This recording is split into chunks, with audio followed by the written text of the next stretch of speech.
para viajar lejos. Palabras, historias y mundos por descubrir. Columna de literatura con María García Marichal.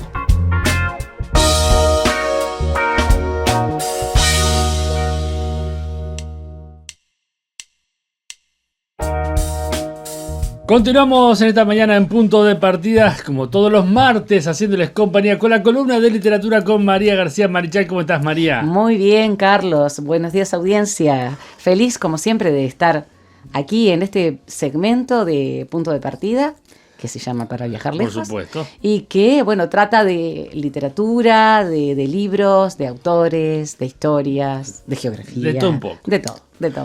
Bueno, el saludo para todos aquellos que nos están escuchando y también aquellos que nos están viendo a través de YouTube, por supuesto. El saludo para aquellos que nos ven del exterior. Gracias a todos los que nos están mandando mensajes. Nos están mandando muchos mensajes por YouTube. Me di cuenta, sí. Tengo para contestar.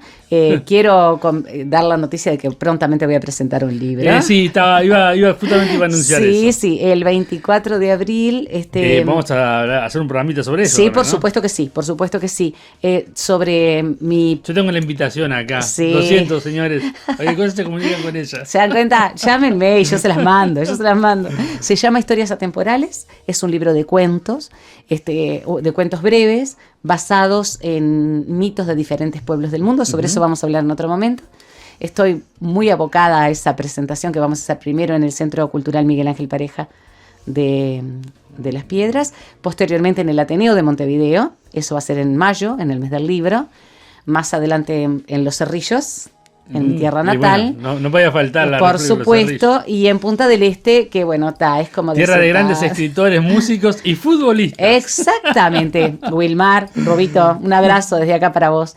Wilmar Cabrera, sí, un grande. Y además, pero bueno, amigo de la casa, que participa mucho con nosotros. Por supuesto, trabaja mucho y le encanta, igual que a mí. Sí. Bueno, Maximiliano Cantera también, bueno, y anteriores, bueno, Luis Alberto Dogliotti, que fue el Pito, arquero de Nacional. Bernardo, un saludo para vos allá en Ciudad FM.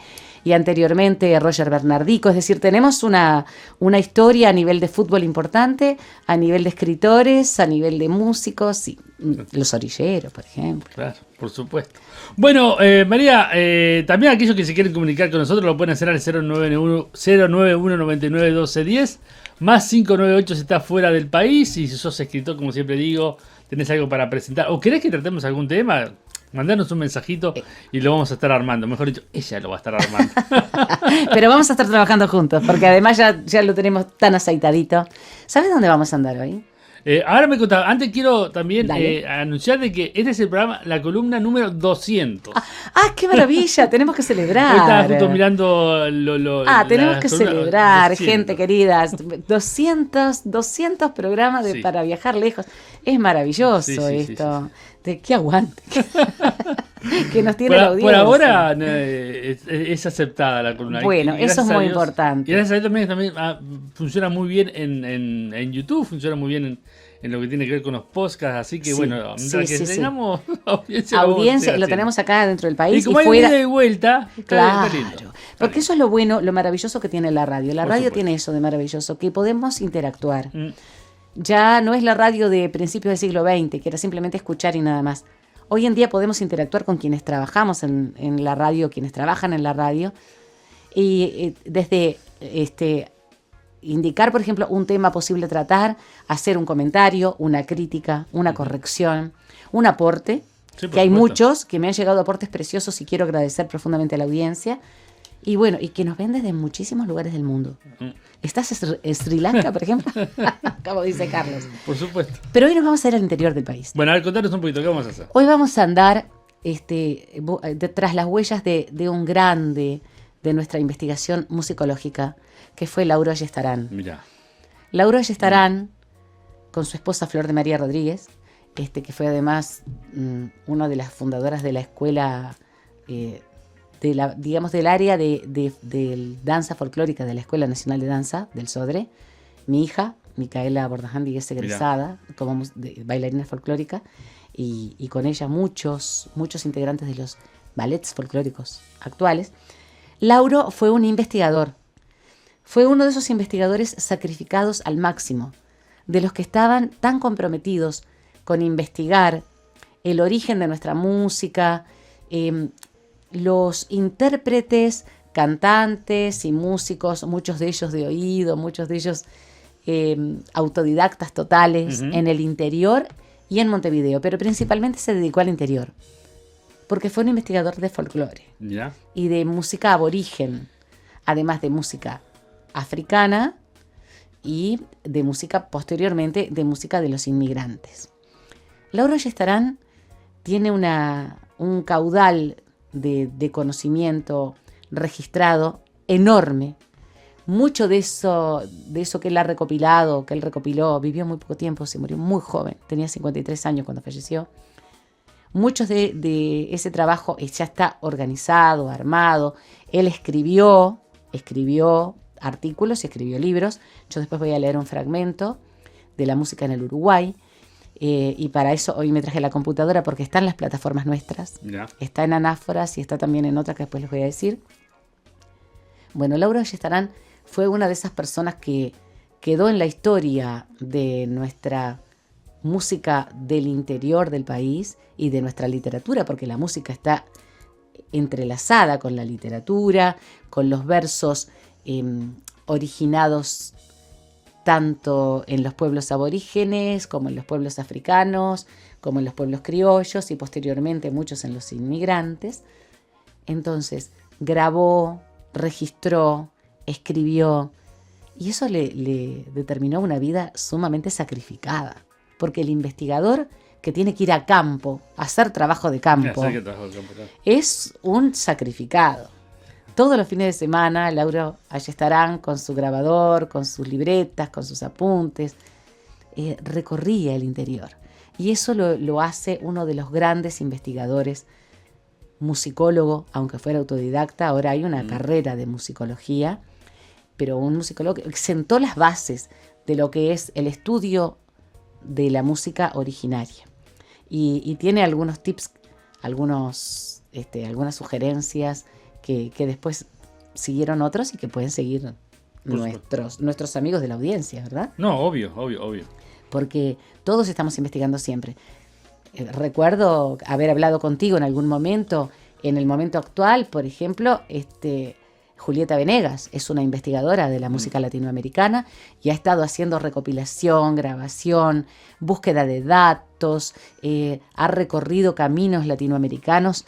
Es una mujer joven que ha hecho un trabajo impresionante y lo sigue haciendo. Bueno, nosotros tenemos acá en la Radio Libertadora a Karen Arranz, que la pueden escuchar a las 7 de la tarde en Radio Libertador los sábados y los domingos, que es una investigadora de la música folclórica argentina. Impresionante. La he escuchado y es realmente excelente el trabajo que hace. Sí. Él, excelente. Y es una gran divulgadora. También, una muy buena divulgadora. Y un saludo para ella. Y, por ejemplo, anteriormente y en otro lugar del mundo tenemos a Miriam Makeba, que quienes tienen mi edad y más o menos le recuerdan por el patapata, ¿no? El famoso patapata, que era una música tradicional. Pero Miriam Makeba fue una investigadora de las raíces de la música de los pueblos africanos y de las raíces del suyo principalmente, ¿no? Bueno, otro día vamos a hablar de cómo en África se ha hecho investigación literaria, principalmente a través de la tradición oral y de la música, entrelazándola con las culturas originarias que posteriormente, claro, se fueron nutriendo, lamentablemente a presión, con los colonizadores. Pero hay toda una riquísima historia literaria y musical en los distintos continentes. Y hoy vamos a hablar de este grandioso que fue Lauro Ayestarán, que nació el 9 de julio de 1913 en Montevideo y falleció el 22 de julio de 1966 cuando apenas había cumplido 53 años. Mirá. Murió muy joven. Flor de María Rodríguez de Ayestarán fue su cónyuge y fue su colaboradora también. Fue profesor en el Instituto de Profesores Artigas. Pero antes que nada hablemos un poquito de su historia original para después analizar el trabajo que hizo Lauro. Era hijo de Nicolás Ayestarán Loinás y Ana María Fernández Ayestarán, eran primos los padres. Era muy común, ¿no? La unión intrafamiliar debido justamente a que era muy poca la población y las familias se conocían y tenían un círculo de trato y un círculo de convivencia muy restringido. Estudió primaria y secundaria en el Colegio del Sagrado Corazón, ex seminario que era de los jesuitas, y en el Conservatorio La Rimbe. Él estudió piano y teoría musical y se tituló como profesor de piano y profesor de teoría musical. No. Es decir, era músico ya desde la raíz. Estamos hablando de un profesional. Sí, conservatorio. Lógicamente. Pero ¿qué sucede? Es formal, ¿no? Muy formal. Muy. Pero además de eso, no quería quedarse ahí. Él era un investigador nato. Entonces, más allá de que era profesor de piano y profesor de teoría de la música, él quería saber sobre el origen de la música uruguaya. Y digo uruguaya porque ahora voy a hacer voy a hablar de un punto particular que nos diferencia del resto de la región. Había iniciado en 1930 preparatorios de Derecho, más allá de su carrera como pianista, como profesor de piano y como teórico de la música. Empezó Derecho, pero no le gustó. El Derecho para él era demasiado estructurado y él quería investigar, él quería saber. Para eso quería hacer trabajo de campo, que no es poco, era un valiente el hombre. Uh-huh. Estamos hablando de trabajo de campo en el Uruguay profundo, en la década del 30, del 40, y él murió recién empezada la década del 53. Entonces empezó en el IABA, en el Instituto Alfredo Vázquez Acevedo, el preparatorio de Derecho, sería lo que es bachillerato hoy, pero no lo terminó. Él ingresó a la facultad con alguna materia previa, tengo entendido. No sé si después, no tengo claro si después la salvó y terminó el bachillerato de Derecho. Yo sé que él empezó la universidad y la dejó prácticamente de inmediato. Cuando dejó la universidad se dedicó a la crítica musical, a la cinematografía y hacía crítica de cine y de teatro en el diario El Bien Público, lo que después fue el BP Color. Se acordarán muchos de ustedes, oyentes y quienes nos ven, del BP Color. Era El Bien Público, se llamaba el diario, era un diario de tamaño relativamente pequeño, que empezó a aparecer en color en los años 60. Tuvo una vida relativamente corta, porque yo lo recuerdo hasta que mientras yo era una niña, ¿no? Después continuó con la crítica teatral y la crítica cinematográfica y musical en el semanario Marcha, en el diario El País, en El Plata y en el diario El Día hasta su fallecimiento. ¿Por qué? Además estamos hablando de un espectro de publicaciones bastante amplio a nivel de lo que era político partidario, ¿no? Porque era brillante crítico. Era un crítico excelente. Por supuesto, cada crítico tiene su subjetividad, pero él tenía tanto conocimiento, él sabía tanto, que era muy preciado lo que Lauro Ayestarán escribía para las distintas publicaciones. Entonces publicaba en todos, en semanarios, en revistas, en los diarios. No importaba el origen político partidario de él, Lauro Ayestarán era muy bien recibido por todos. Desde el año 1937 fue profesor de canto coral en los liceos. Lógicamente, el profesor de piano, el profesor de teoría, tiene alumnos, pero no es fácil vivir de la música, ni de ninguna área artística. No lo es ahora, antes tampoco. ¿No? Nunca lo fue. Y prácticamente te diré que son muy pocas las personas que pueden vivir del arte en cualquier país del mundo. Sí. En cualquiera, no importa el nivel económico. Sí.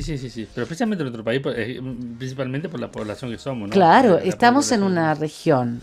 Demográficamente. Nosotros estamos rodeados de dos grandes, pero siempre hemos sido un país de población. hecho, muchos triunfan en Argentina antes que Claro, Uruguay, ¿no? porque nuestro mercado, que es un mercado preparado, estudioso, de un nivel cultural alto en general, es muy pequeño, es muy reducido. Te he dicho alguna vez y le he comentado a la audiencia que constituimos el país que edita, mira quién habla, que estoy editando mi quinto libro, ¿no? Que edita la mayor cantidad de libros per cápita en el mundo. Mirá. O sea, estamos hablando de que publicamos muchísimo más de lo que podemos leer a nivel de lo que es libros. Sí, sí, Después sí. está el manga, que es otra cosa, ¿no? Que hablábamos en Japón, Sí, sí, de sí. que hay, por ejemplo, 20 mangas mensuales que salen en un país como Japón. Imagínate lo que puede ser eso. Hay manga uruguayo, perdón, este es un paréntesis. Ay, dale, ¿no? por favor. Hay manga uruguayo, ¿sabía? No tenía idea. Historias de manga uruguayo, lo vi, lo estuve viendo en una convención de anime y está interesante. Vamos a tener que invitarlo para que vengan y nos traigan a un mí par me de encantaría, cositas. porque yo quiero aprender sobre eso. Porque entre vos y mi hijo Facundo, que es Micaela No, también, ¿no? Yo no leo mucho manga, los conozco más que nada por el anime, pero... Pero sí. claro, pero pasa por ahí también. Sí, ¿Te sí, acordás sí. que lo habíamos hablado? Sí, que sí. derivan justamente Bueno, sí, en el por anime. Pero está muy bueno porque más allá de Facundo, Gordajandi, de mi hijo y de vos, Micaela también, sobre todo por el anime, yo conozco muy poco de manga, así que tendríamos que invitarlos porque es una forma literaria muy importante y que tiene un impacto cultural impresionante hasta en la música. Sí, sí. Ah, bueno, sí. Vos lo sabés más que yo. Bueno, se dedicó entonces a dirigir coros en los liceos. El que te hacía te tomaba la nota y vos cantabas. Vos tras, vos no. Exactamente. A ver, cantame mi. Bueno. No. Después eso mucho más democrático. Y todo aquel que quiera, que le guste cantar, canta. Pero lógicamente que tenés que aprender, ¿no? Hay también un proceso de aprendizaje que tiene que ver con el por oído, que tiene que ver con la impostación de la voz. Todos tenían clase de música, pero no todos integraban el coro. Exactamente, sí, no. Es así. Hay Yo nunca lo integré. ¿No lo integraste? No. Yo he cantado bastante. No. Bueno, vos sabés que canto Sí, es incluso verdad. allá No, en sí. Ciudad FM con Bernardo. Nos atrevemos a cantar, pero Bernardo es músico. Y Pablo Macedo también, por supuesto. Un saludo, amigos. En 1946 ya dio un salto de calidad su trabajo porque integró la Cátedra de Musicología en la recién creada Facultad de Humanidades y Ciencias de ese momento. Se llamaba Facultad de Humanidades y Ciencias y fue el profesor de musicología en la Universidad de la República, la actual UDELAR. Lauro Ayestarán confeccionó todos los programas de la licenciatura de música, que quedó a cargo de Alberto Soriano. En aquel momento estaba muy relacionado con la etnología. No nos tenemos que olvidar que la música tiene que ver con los grupos humanos, con la etnia, Sí, por supuesto. con el origen, digamos, de la música de esa etnia, que tiene también que ver con el origen de la narración oral y posteriormente con la literatura. Menudo trabajo tuvo que hacer Lauro Ayestarán. Él hizo todos los programas. Para elaborar un programa no es planificarlo, es elaborarlo. Sí, sí, claro. Es ir a las fuentes a buscar el material para elaborar una estructura programática que quienes serán licenciados en musicología posteriormente tienen que tener como una base, como una, digamos, y una preparación profunda para después poder trabajar en eso.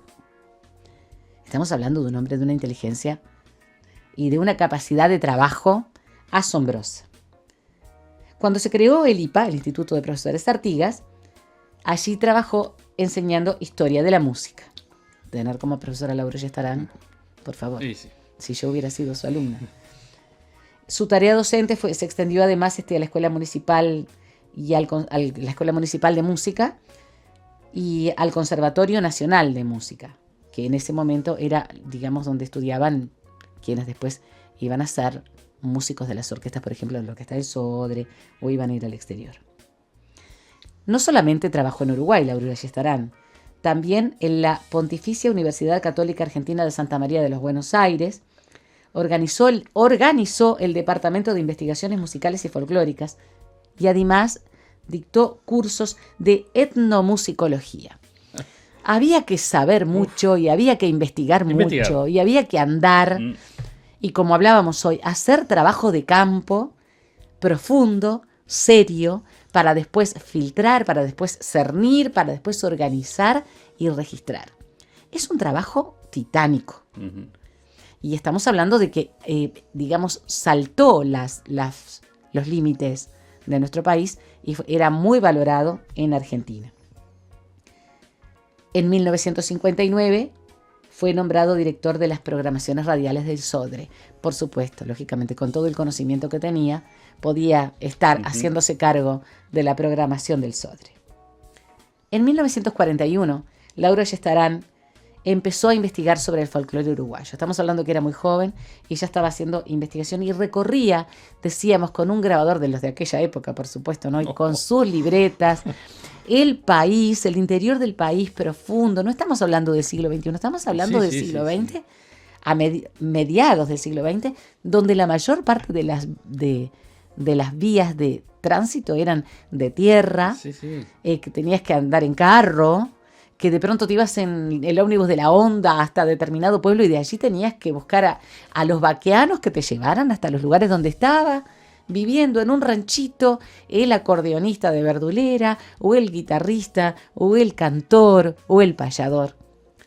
Y eso hacía Lauro Ayestarán. Por eso, desde que yo soy muy joven, tengo una gran admiración por este hombre. Iba grabando músicas de los viejos músicos que todavía cantaban o que tocaban la verdulera o la guitarra y que ya eran ancianos en aquella época. Estamos hablando de gente que había nacido en el siglo XIX. Claro, claro. Y que vivían en el medio del campo, ¿no? A veces en las estancias, a veces en ranchitos perdidos en el medio de nuestro precioso lugar. Allí empezó a recopilar cifras, estilos, milongas, tristes. El triste es una forma hermosísima, hermosísima de interpretación folclórica, que tenían mucho que ver, en muchos casos, con el romance hispánico.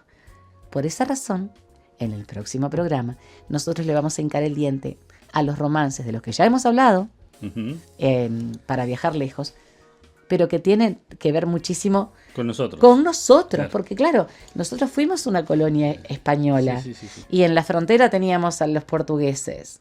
Entonces, lógicamente que hay allí una urdimbre, digamos, un tejido muy, muy rico. Producto de estas investigaciones, publicó en 1953 el libro La música en el Uruguay, que yo voy a leer simplemente una introducción hoy para que ustedes vean cómo tenía todo, digamos, un trabajo de estudio de situación, primero, de raíces históricas, de raíces étnicas, para después empezar a trabajar la música. Por eso digo que su tarea fue titánica. También investigó sobre la música indígena, la música africana, de los esclavos que habían sido traídos y que después se integraron a la población después de la ley de liberación, ¿verdad? Los libertos y posteriormente sus descendientes. Y también de la música llamada culta, entre comillas. La música que procedía de Europa y que también principalmente era escuchada e interpretada en Montevideo, pero que en el interior se incorporó mucho a lo que fue la música de salón. Mirá. Nosotros tenemos que tener en cuenta que dentro del folclore tenemos un folclore de rancho, que es típico de las poblaciones campesinas, productores ganaderos, agricultores, etcétera, muy relacionados con los indígenas, muy relacionados también con los primeros pobladores, los primeros colonizadores españoles, pero que tenemos en las estancias y después en los hijos de los estancieros que fueron estudiando, aquellos que llevaron a sus casas, a su familia y a su lugar las músicas montevideanas. Y aparece la música de salón, que está muy impregnada de lo que es la música europea, ¿no? Claro. Ahí también hace una diferencia interesantísima Lauro Ayestarán. Gran parte de ese trabajo fue catapultado y ayudado a organizar por Flor de María, por su esposa, Flor de María Rodríguez, que después es una de las fundadoras de la escuela, como decíamos, del área de la Escuela de Danza Folclórica del Sodre, del área de folclore, que es muy importante y que tiene una plataforma interesantísima, porque la historia que se estudia, la historia de la música de nuestro país, tanto de la ciudad como del interior, tiene un caudal muy importante de información, pero además información organizada. Claro, murió muy joven. Tenía una cantidad de proyectos cuando falleció. Tenía 53 años. Muy joven. Murió muy joven. Entonces hay mucho de su archivo Y me encantaría que si alguno de ustedes, Sí, amigos... qué cantidad de cosas que hizo con tan pocos años, ¿no? Muchísimo hizo, muchísimo, lo ayudó mucho su esposa, Sí. pero hay que tener en cuenta que hay mucho de Lauro Ayestarán que todavía está para clasificar, para ordenar y para publicar. Mirá. Si alguno de ustedes, amigos, está dentro de esta área, por favor, ayúdennos, mándennos información, háganos saber qué se está haciendo, háganos saber qué, digamos, dentro de qué áreas nosotros como investigadores radiales y como comunicadores podemos ayudar. La obra de este grande de la investigación musical, de este gran musicólogo, no puede quedar inconclusa. Tiene que concluirse porque todavía hay mucho para tratar de ordenar y organizar. Como decíamos, fue un crítico impresionante, sobre todo en los diarios y en las revistas, ¿no? Estuvo investigando además sobre Virgilio Scarabelli. Aquí hay una escuela de música en Montevideo que se llama Escuela Scarabelli. Sí. Sobre Sambucetti, vida y obra de Luis Sambucetti. Estudió e investigó y publicó sobre el centenario del Teatro Solís. Hizo una investigación estupenda. Hizo la primera edición uruguaya del Fausto de Estanislao del Campo, del que vamos a hablar en algún momento aquí en Para Viajar Lejos, con la Universidad de la República. Eso fue en 1959.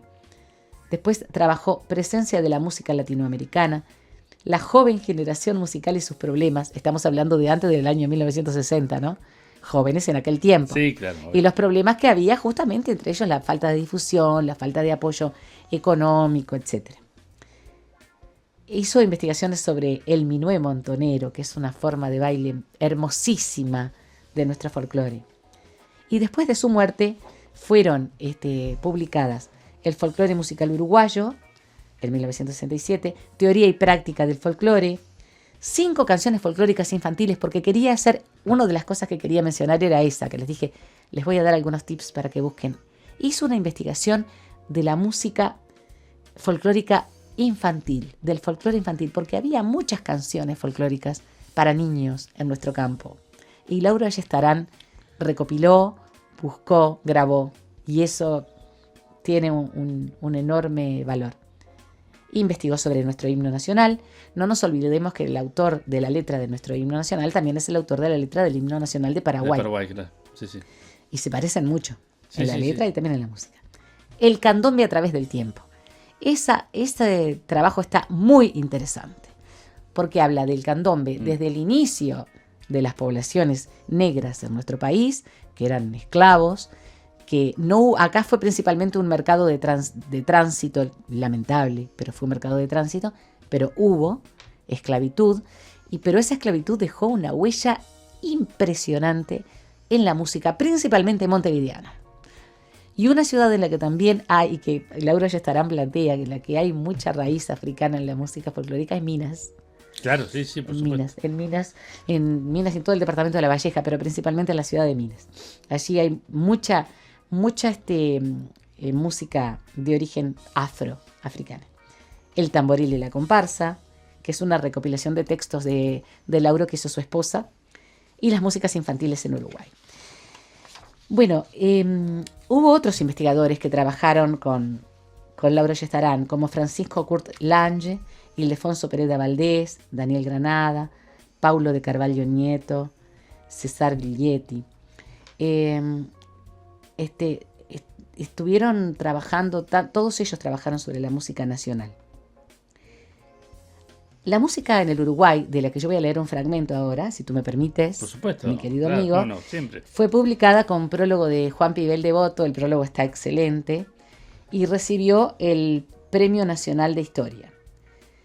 En esa obra se compilan las vertientes indígena, negra, la música que entre comillas llamamos culta, que procede de Europa, principalmente del clasicismo, del barroco e incluso del medioevo.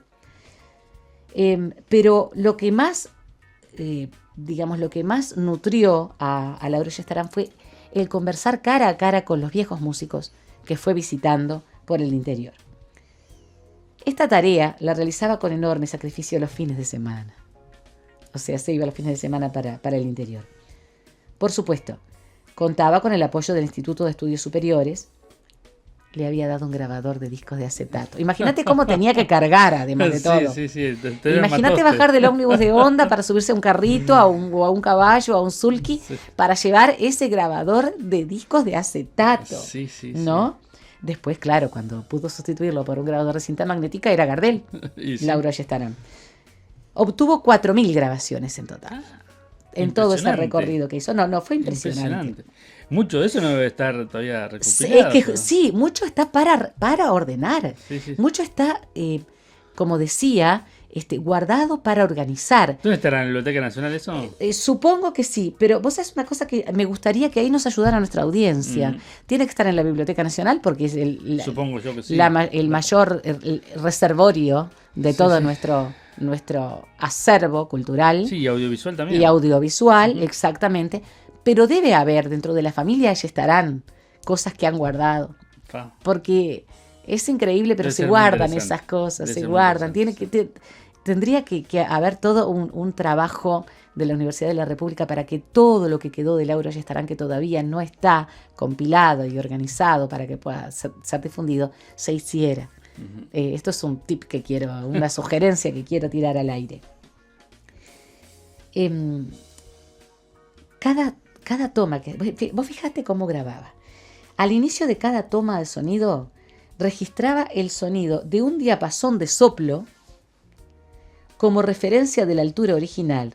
¿Por qué? Porque tenía miedo que la tecnología analógica empañara el trabajo que le hacía. Entonces hacía un diapasón de soplo y ahí grababa al guitarrista, al de la verdulera, al cantor, al payador. Es algo estupendo. Un ingeniero. Su fichero, increíble. Su fichero incluye 35.000 fichas. Tenía 53 años cuando falleció Lauro Ayestarán. Sí. Trabajó su vida en la investigación de la música. Un antecedente a la labor de recolección fue su colaboración con la musicóloga argentina Isabela Retz, que ella, digamos, había realizado las primeras grabaciones de músicas tradicionales en el Uruguay, porque primero hizo ella, vamos a dar el nombre de nuevo para nuestros oyentes, Isabel Aretz. Ella había hecho una investigación importantísima de la música argentina, pero después vino a nuestro país a hacer investigación y recopilación. Pero lo que hizo Lauro Ayestarán fue definir y distinguir el folclore uruguayo del folclore argentino. Él quería que eso quedara bien claro. Es distinto. Totalmente, porque la idiosincrasia. Eso lo aprendí con Karen Sarranz. Es verdad que sí. Bueno, Karen Sarranz es una grande. Es un gran y es una divulgadora impresionante. Y sabe una barbaridad. A mí me encanta escucharla. Y eso hay que identificarlo. Porque nosotros que después, en los años 50 y 60, escuchamos a los chalchaleros, a los fronterizos, a los cantores de Quillahuasi, a los cantores del Alba, y después a los solistas, brillantes, maravillosos, como que nos identificamos mucho con el folclore argentino, que es una maravilla, pero nosotros tenemos nuestro propio folclore. Y aquí quebrar una lanza por nuestros grupos folclóricos, los que fueron y los que están, entre ellos mis amigos orilleros, José Luis, Corito, un abrazo para ustedes, arrillenses ellos, pero incluso gente muy joven, muy joven, estoy hablando de Anita Valiente, de Catherine Bernes, de Florencia, claro, Florencia Larrochense, no me acuerdo cómo es el apellido, Florencia Núñez, exactamente, Florencia Núñez, Copla Alta, es decir, estamos hablando de gente que en la actualidad, bueno, Carlos Alberto Rodríguez, Carlos Malo, hay una gran cantidad de folcloristas e de incluso gente que ha mixturado el folclore con la cumbia, con el rap, con el rock, muchísimo. Y no es el mismo folclore en Uruguay del lado argentino que del lado brasileño. Totalmente de acuerdo contigo. Yo lo he hablado con más de un folclorista de 33 y es totalmente diferente el que está sobre la frontera argentina que el que está sobre la frontera totalmente brasileña. De acuerdo contigo. No nos olvidemos, por ejemplo, de las chimarritas de frontera, por ejemplo, con las canciones, las litoraleñas de la frontera con Argentina. Entonces, la frontera brasileña, la frontera argentina, hay una diferencia notoria. Y eso lo dejó clarísimo Lauro Ayestarán. Incluso con los tipos de música que se ejecutaban por pura intuición, aunque había estudiosos de la música en el interior, pero la mayor parte no tenían acceso, porque tenían que ir a Montevideo a estudiar, y aprendían de sus padres, de sus abuelos, de sus vecinos, de los viejos del barrio o del campo. Entonces, eso para mí tiene un valor enorme, porque lo que hizo también fue contribuir a encauzar el perfil propio del movimiento folclórico de los años 50 y 60. Esa labor que hizo Lauro Ayestarán fue una labor científica. Sin usar un método científico de laboratorio o sociológico, él hizo su propio método, claro. Que tiene mucho de sociología, claro. Y que es muy empírico, porque va directamente a la fuente, a recopilar. Entonces eso para mí lo hace grandísimo, gigante.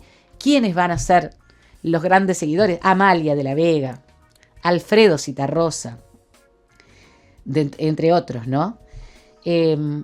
Pero estos dos, bueno, después los olimareños, bueno, Rubén Lena, hemos hablado de ellos en la radio, pero van a tratar de seguir justamente los lineamientos de Lauro Ayestarán, porque identificó al folclore de lo que fue la banda oriental, después la provincia oriental y luego la República Oriental del Uruguay, como un folclore propio, con diferencias, como muy bien lo dijiste, en las dos fronteras. Porque de un lado tenemos quienes hablan portuñol y portugués, y por el otro tenemos quienes hablan el mismo español rioplatense que nosotros. Esto también lo hablamos acá con Catherine Velázquez, cuando estuvimos charlando. Bueno, para mí es importantísimo tenerlo en cuenta. Dictó conferencias en Brasil, Chile, Estados Unidos. En 1963 inició la transcripción de La púrpura de la rosa de Torrejón y Velasco sobre Calderón de la Barca, que fue la primera ópera escrita en suelo americano y que se estrenó en Lima en 1701. O sea, escapó de nuestros límites, digamos, territoriales para hacer investigación en el exterior. En 1965 la Universidad de la República le concedió el régimen de profesor de dedicación total. ¿Para qué? Para que pudiera seguir investigando. Claro. Lamentablemente, él murió muy joven y no pudo seguir. Es una obra que mereció tener un impacto muchísimo mayor y que merece un reconocimiento. El reconocimiento, y no solo en nuestro país, sino en la región y a nivel internacional. De ahí que mi propuesta de que se siga trabajando sobre Lauro Ayestarán y sobre todo el trabajo que él hizo, sobre todo lo que recopiló, sobre todo lo que su esposa Flor de María Rodríguez lo colaboró con él y después trató de continuar su trabajo lo mejor que pudo. Pero había que seguirle el tren, ¿eh? Había que seguir el tren a Lauro. Todo eso, sí, Ayestarán. Cuando muere en 1966 fue realmente una pérdida enorme para nuestra cultura, para nuestra investigación, para nuestro folclore, que es tan particular, que tiene formas tan distintas incluso a la argentina, a la brasileña. Bueno, hoy vieron que estoy con dispositivo, ¿no? Hoy estoy más allá de mi cuaderno de notas, como es el programa número 200, vamos a tratar de entrar en la plataforma para leer un poquitito de Lauro Ayestarán. La música indígena. Este es el capítulo 1 del libro La música en el Uruguay, de Lauro Ayestarán. ¿Eso está en Ceibal? Está en el Plan Ceibal, Bien. Está en Anáforas y ahora hay alguna plataforma más en la que está. Bien. Así que pueden buscarlo. Yo los animo a que lo hagan y a que continúen el trabajo de Lauro. Uh-huh. Introduce así: en un complejo ajedrez de desplazamientos de grandes grupos étnicos desaparecidos desde hace más de 100 años, el Uruguay es el único país de las Américas que no cuenta con una fuente indígena viviente. Fíjate lo que escribía Lauro en ese momento. Se movieron dentro de él desde el descubrimiento hasta las primeras décadas del siglo XIX. El primero se hallaba representado por la familia Chanacharrúa, el segundo por los tupí guaraníes. Acá está hablando de grupos étnicos aborígenes. 1. El grupo Chanacharrúa se hallaba integrado por los chanaes y por los charrúas, subdivididos en estos últimos en 11 tribus.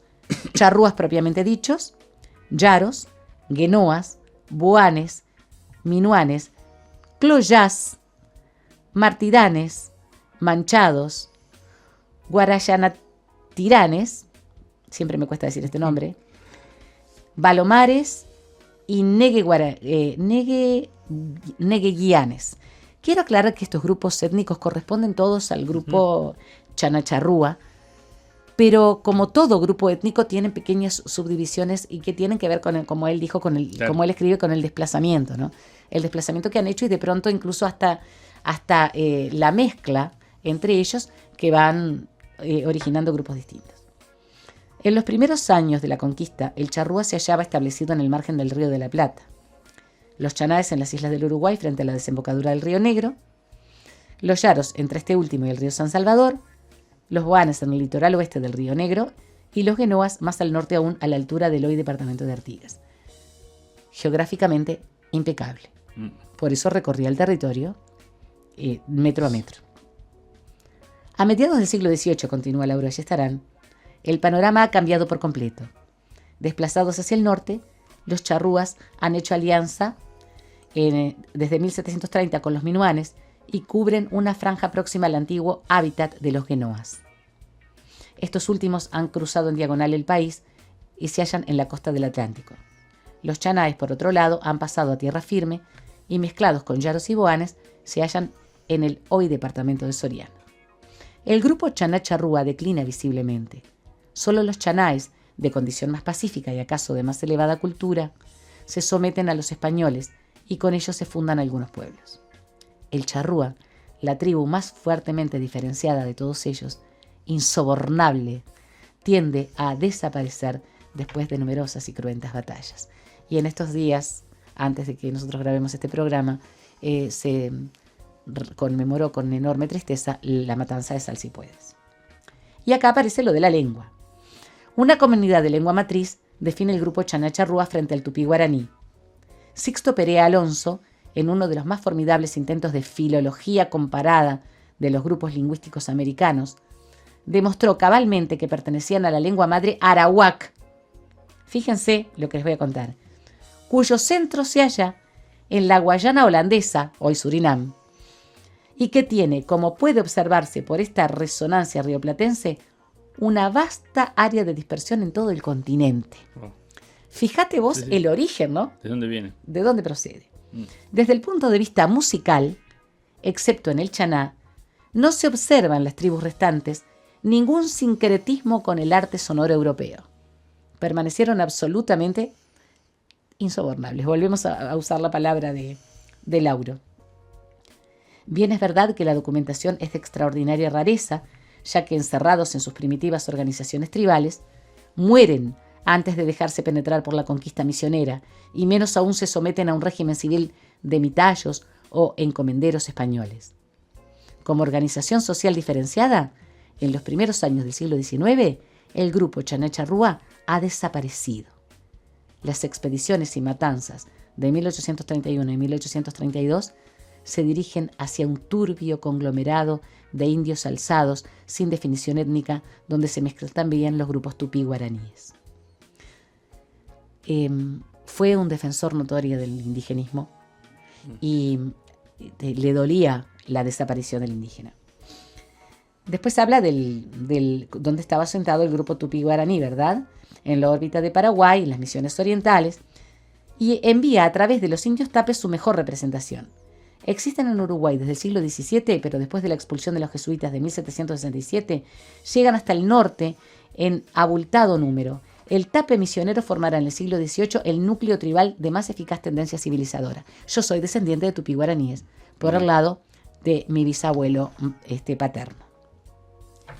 En numerosos documentos de fines de esta centuria se habla de los indios músicos, que acompañaban con flautas, tamboriles, arpas y guitarras los oficios religiosos en las iglesias coloniales del Uruguay actual. En muchos casos se refieren concretamente a indios misioneros. Sin embargo, el guaraní es en nuestro país un emigrado, cosa que no ocurre así con el grupo chaná-charrúa, que ha dejado en sus paraderos y talleres recuerdos de su ancestral permanencia en nuestro territorio a través de una piedra tallada con bastante esmero y de una cerámica incipiente que se halla, excepcionalmente desde luego, ya en una etapa zoomorfa. Y continúa.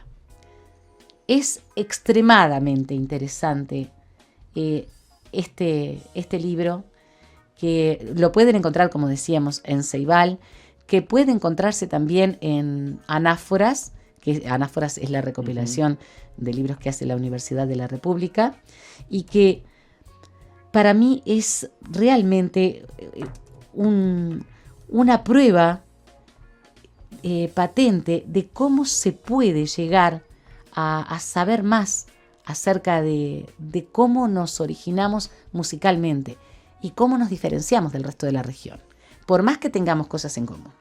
Lauro Ayestarán, el musicólogo, el investigador, el hombre del grabador, el que registraba en su grabador y llevaba en su libreta, y que tiene todavía muchísimo material para que se investigue, se organice, se publique y se difunda. Muchas gracias por haberme permitido hablar de él. No, por supuesto, siempre son bienvenidas todas las propuestas. Y conocer, yo no lo conocía realmente, no tenía conocimiento de él, es impresionante. No, es impresionante. Nosotros lo estudiábamos en el liceo, a Lauro Ayestarán, justamente cuando estudiábamos música. Después los tiempos cambiaron, los programas también, pero yo los invito a que busquen a Lauro Ayestarán. Bueno, muchas gracias, María, nos reencontramos la próxima, ¿te parece? Un placer, hasta la próxima, audiencia, nos vemos.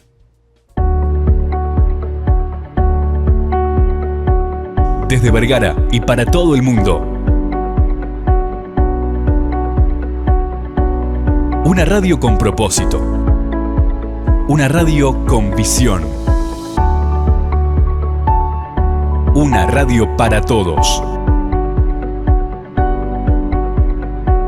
El Libertador, 1210 AM.